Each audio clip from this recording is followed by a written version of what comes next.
जी बिस्मिल्लाह रहमान रहीम। आज का हमारा जो टॉपिक है वो है ऑन साइट एसईओ। लोकल जो वेबसाइट होती है लोकल एसईओ की, उसकी ऑन साइट एसईओ कैसे होती है। ठीक है, उसकी ऑन साइट एसईओ में क्या क्या फैक्टर्स देखने चाहिए, क्या क्या चीजें आपको देखनी चाहिए जो आप ध्यान में रखकर आप इजीली ऐसा समझ लें कि उनको मद्देनजर रख के आप बेसिक, क्योंकि जब भी वेबसाइट सेटअप की जाती है ना, तो वेबसाइट सेटअप करते हुए आप हमेशा कुछ चीजों का ख्याल रखते हैं।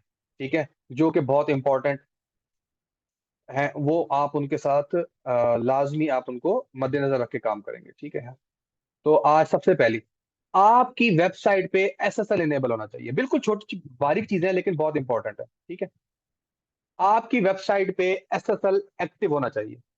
और आपकी वेबसाइट के जब भी आप वेबसाइट इंस्टॉल वर्डप्रेस इंस्टॉल करते हैं तो उसके चार वर्जन बनते हैं। एक एच एक एच एक एच विद डब्ल्यू और एक एच विद नॉन डब्ल्यू। ऐसे तीन चार वर्जन आपके बन जाते हैं।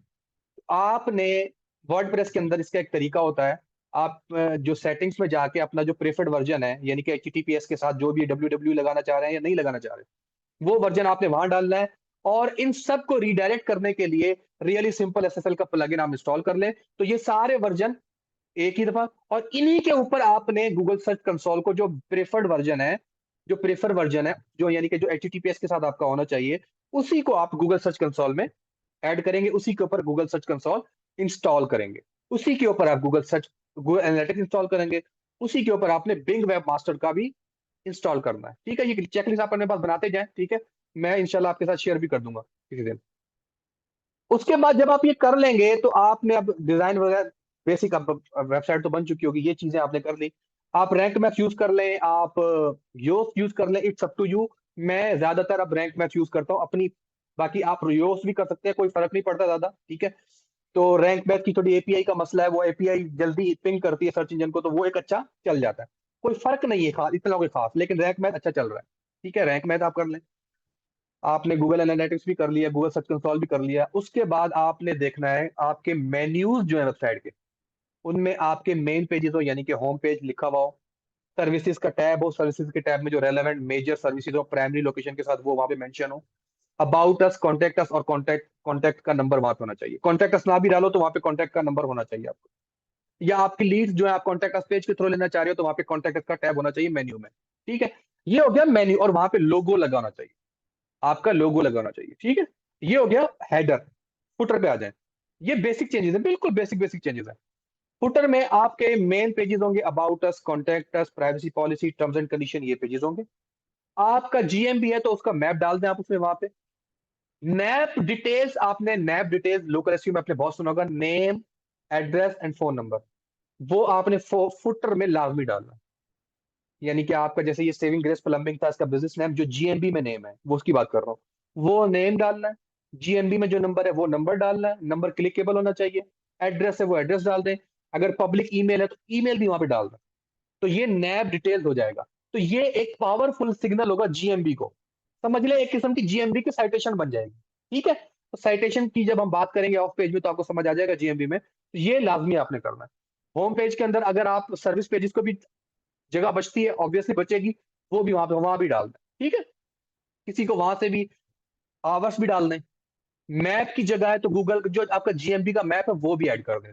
ठीक है, ये यहां तक ये हो गया। ठीक है जी, उसके बाद आपने क्या करना है, सेकंड आपका है वेबसाइट का साइट मैप क्रिएट करना है। अब साइट मैप क्रिएट करते वक्त जब आप एलिमेंटोर से वेबसाइट बनती है या डीवी बिल्डर से बनती है, डब्ल्यूपी बेकरी से आप बनाते हैं, तो उनके कुछ डिफॉल्ट वर्जन है जो कि साइट मैप में इंडेक्स हो जाते हैं। वो आपने नहीं करना। जैसे उनका कोई हेडर का अलग हो गया, उस हेडर का साइट मैप बन गया, वो आपने इंडेक्स नहीं करना। आपने सिर्फ वो पेजेस इंडेक्स करवाने हैं जहां पे आपने ट्रैफिक लेनी है, लीड जनरेट करनी है। मिसाल के तौर पे आपने पेजेस, पोस्ट, या पोस्ट के अंदर आपकी सब कैटेगरीज हैं, बहुत सारी कैटेगरीज हैं, तो आपने वो बनानी है। ठीक है, अदरवाइज मैं क्या करता हूँ, जो चार पांच सर्विसेज के लैंडिंग पेजेस होते हैं उनमें पेजेस को इंडेक्स करवाता हूँ और ब्लॉग्स को, यानी कि पोस्ट को इंडेक्स करवाता हूँ, बाकी कुछ इंडेक्स नहीं करवाता हूँ। ठीक है, इनको आप इंडेक्स करके प्रॉपरली साइट में सर्च कंसोल में भी डालेंगे, आपने बिंग में भी सबमिट करेंगे। उसके बाद आप एक रोबोट डॉट टीएक्सटी की फाइल जनरेट होती है हर प्लगइन के अंदर, वो जनरेट करेंगे। रोबोट्स डॉट टीएक्सटी की फाइल आप यूट्यूब से देखना कैसे भी जनरेट होती है, पता चल जाएगा आपको। उसके अंदर भी आपने ये सारे साइट मैप्स डाल देने। जब रोबोट्स और टीएक्सटी में आप डालते हैं तो सिंगल एक साइट मैप ना डाला करें, जो domain.com site map underscore index.xml, ये नहीं। उसके बाद उसकी पोस्ट का भी साइट मैप डालें, उसका पेजेस का भी साइट मैप डाल दें उसमें, ठीक है। क्योंकि robots.txt गूगल का जो क्रॉलर है वो बहुत ज्यादा पढ़ता है, ठीक है। तो ये सारी चीजें आपने करनी। उसके बाद इंपॉर्टेंट पेजेस के ऊपर सारा डाटा होना चाहिए। कॉन्टेक्ट अस का जो फॉर्म आप डालें पेज के ऊपर, वो प्रॉपरली वर्किंग हो, नंबर क्लिकेबल हो, ईमेल टैप टू ईमेल होना चाहिए प्रॉपरली। वहां पे भी डिस्क्रिप्शन लिखें कि आप हमसे किसी मसलों के लिए कांटेक्ट कर सकते हैं।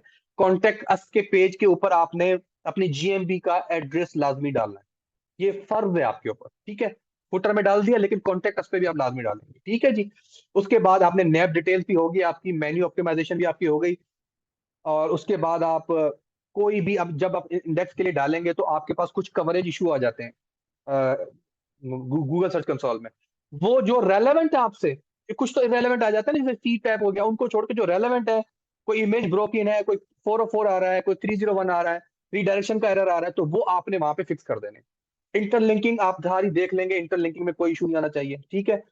और ऐसा स्ट्रक्चर बनाए वेबसाइट का, ऐसा स्ट्रक्चर बनाए कि आपका जिस पेज पे भी मैं लैंड करूं, मिसाल के तौर पे आप 5 सर्विसेज सेल कर रहे हैं, मैं तीसरी सर्विस या दूसरी सर्विस पे लैंड करूं, मुझे चारों दूसरी सर्विस भी वहां पे अवेलेबल हो, यानी कि इंटरलिंक हुई हो, तो मैं किसी भी पेज पे वहां से वहां जंप कर सकता हूं। तो ये याद रखना, दो दो क्लिक के अंदर आप लाजमी करें, ठीक है जी। सीटीए बटन ऑन पेज के अंदर मैं डिस्कस करूंगा, ठीक है, ये सारे। और ज्यादातर यही बेसिक चीजें। मोबाइल थीम जो यूज करें ना, लाइट वेट हो, और एलिमेंटर ज्यादातर यूज करवाएं क्लाइंट से। एलिमेंटर का रिजल्ट बहुत अच्छा है, उसकी स्पीड जल्दी ऑप्टिमाइज हो जाती है। दूसरे डब्ल्यू बी बेकरी और दूसरे जो पेज बिल्डर्स हैं ना, उनकी स्पीड ऑप्टिमाइज करना बड़ा अजाब है।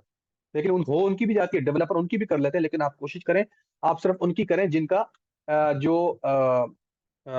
एलिमेंटर की, एक तो वो ड्रैग एंड ड्रॉप है, इजी आप समझ सकते हैं, और जो दूसरे बिल्डर्स हैं वो मुश्किल है। तो मेरी रिकमेंडेशन ये है कि जनरेट प्लस थीम या एक्स्ट्रा थीम, उसके साथ आप पेड एलिमेंटर यूज करवा के वेबसाइट डेवलप कराएं। क्योंकि शुरुआत में कुछ क्लाइंट ऐसे भी हैं, वो आपसे पूछते हैं कि हम कैसी वेबसाइट डिजाइन करवाएं, तो जब डिजाइनिंग का आप आइडिया दे रहे होंगे तो उनको प्लगइन भी बता दें कि आप एलिमेंटर से बनवाइएगा। मैं उसके साथ कंफर्टेबल होता हूँ, क्योंकि काम मैंने करना है। मैं क्लाइंट्स को बताता हूँ जो न्यू आते हैं, या ये कि जो मेरा पार्टनर है जो डेवलप करता है, वो मोस्टली वेबसाइट्स एलिमेंटर पे डेवलप करता है, और बहुत अच्छी डेवलप हो जाती है, ठीक है जी।